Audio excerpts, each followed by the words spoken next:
Assalamualaikum warahmatullahi wabarakatuh. Alhamdulillah, alhamdulillahilladzi hadana li hadza wa ma kunna linahtadiya laula an hadanallah. Asyhadu an la ilaha illallah wa asyhadu anna Muhammadar Rasulullah. Subuh hari ini Buya ingin menyampaikan sebuah fadilah amal, kisah-kisah syahabat, fadilah sholat, fadilah tabligh, fadilah zikir, fadilah Al-Quran, fadilah Ramadan. Satu-satunya cara memperbaiki kemerosotan umat. Dia bacakan tentang mengapa ini perlu dia sampaikan. Nah, ini pentingnya, yaitu adalah ancaman bagi yang tidak berjamaah selepas mendengar azan. Hadis kedua mengatakan, A'udzubillahi minasyaitonirrajim, bismillahirrahmanirrahim, yang artinya dari Sayyidina Mu'adz bin Anas radhiyallahu anhu, baginda Rasulullah sallallahu alaihi wasallam bersabda, benar-benar keras kepala, kufur dan nifak orang yang mendengar seruan muazin untuk sholat tapi ia tidak memenuhinya. HR Ahmad Tabrani dari kitab At-Tahrir. Faedah: sungguh keras ancaman dan celaan hadis ini, sehingga perbuatan seperti itu digolongkan sebagai perbuatan yang kafir dan munafik. Seolah-olah hal itu tidak mungkin terjadi pada diri seorang muslim. Dinyatakan dalam hadis yang lain, cukuplah keburukan dan kerugian seorang jika ia mendengar azan tetapi tidak memenuhinya. Sayyidina Sulaiman bin Abi Hasmah radhiyallahu anhu adalah seorang sahabat yang punya kedudukan yang tinggi. Ia lahir pada zaman baginda Rasulullah SAW. Karena masih kecil, ia belum dapat meriwayatkan hadis-hadis yang didengarnya dari baginda Rasulullah SAW. Pada zaman Khalifah Sayyidina Umar radhiyallahu anhu, ia ditugaskan untuk mengawasi pasar. Suatu hari Sayyidina Umar radhiyallahu anhu tidak menjumpainya dalam sholat berjamaah subuh. Lalu Sayyidina Umar sallallahu alaihi wasallam radhiyallahu anhu pergi ke rumahnya dan bertanya pada ibunya, mengapa Sulaiman tidak datang sholat subuh berjamaah hari ini? Ibunya menjawab, ia sholat sunnah semalam suntuk, kemudian ia sholat subuh di rumah. Karena mengantuk ia terus tidur. Sayyidina Umar radhiyallahu anhu berkata, aku lebih menyukai sholat subuh berjamaah daripada sholat sunnah semalam suntuk.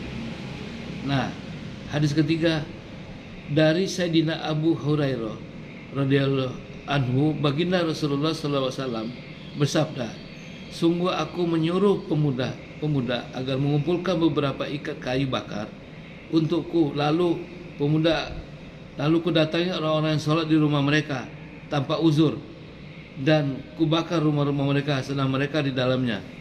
HR Muslim, Ibu Daud, Ibnu Majah, Tirmizi, kita Targhib. Faedah: baginda sallallahu alaihi wasallam amat menyayangi umatnya sehingga beliau tidak tega melihat umatnya ditimpa kesulitan terkecil apapun. Namun demikian, betapa marahnya beliau kepada mereka yang mengerjakan sholat fardu di rumah tanpa uzur, sebagai beliau menyatakan berkeinginan membakar rumah mereka sebagai ancaman. Itu hadis keempat, yang artinya, ini penting kita ketahui, bukan karangan Buya, bukan karangan para ustadz, tapi benar ini adalah amanah dari Nabi yang mesti diketahui oleh saudara-saudara, sepupu-sepupu, adik kakakku, ponakanku, bahkan nanti cucuku dan teman-teman yang lain.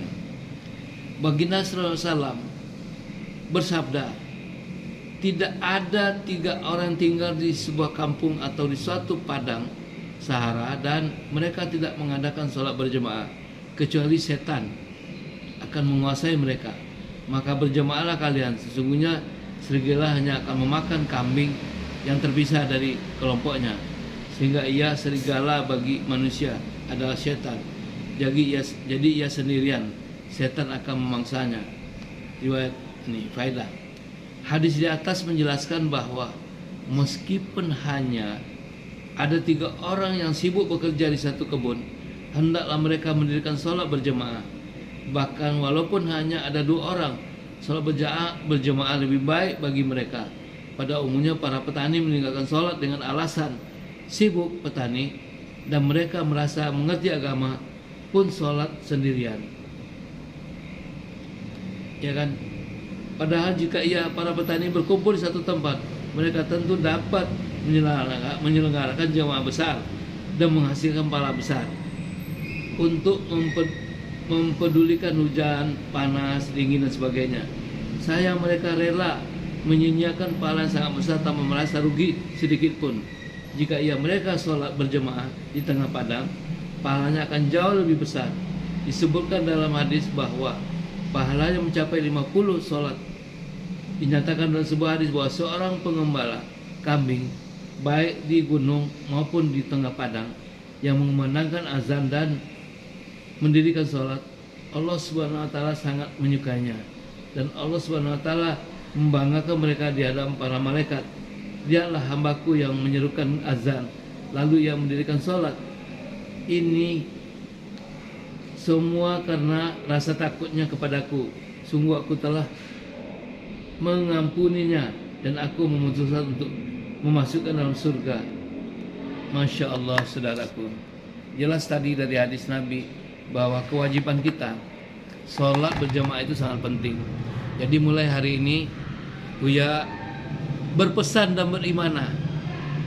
Walaupun kita hanya berdua dengan anak tinggal di rumah, bertiga apalagi dengan istri, itu lebih baiklah sholat berjamaah kalau nggak bisa datang ke masjid. Begitu pentingnya.